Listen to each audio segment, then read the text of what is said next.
د فارن پالیسي سره د جبهه مقاومت ډلې مشر احمد مسعود تازه مرکې مهم ټکي: د پنجشیر مقاومت کورنۍ جګړه او د مسعود غوښتنې.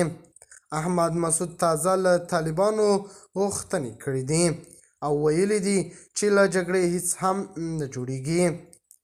د خرابات ټي وي چینل درنو لیدونکو سلام، ستړي مشئ، وخت مو بخیر.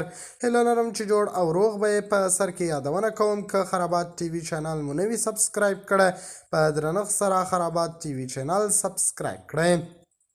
د شمال ټولوالی د پخواني قوماندان احمد شاه مسعود زوی له فارن پالیسي رسنۍ سره د خپل مقاومت او طالبانو سره د مخالفت په اړه مرکه کړې ده او ټینګار یې په دې کړی چې دوی په اسانۍ د طالبانو واکمني نه مني.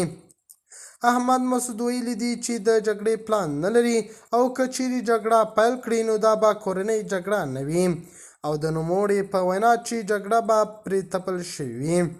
مسعود وایي چې ټولو قومونو ته په واک کې برخه ورکول، د سیاسي واک مساوي ویش، عدالت منځته راوړل او د خلکو د حقونو خوندي کول یې بنسټیزې غوښتنې دي.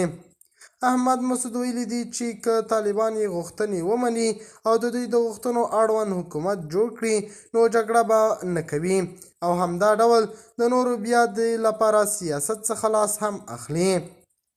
خو د طالبانو حکومت تر دې مهاله کوم خاص څه نه دي ویلي.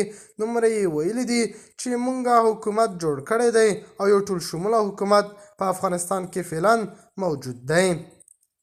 د خرابات ټي وي چینل درنو لیدونکو دا و زموږ ته د مهال چمتو کړی خبر.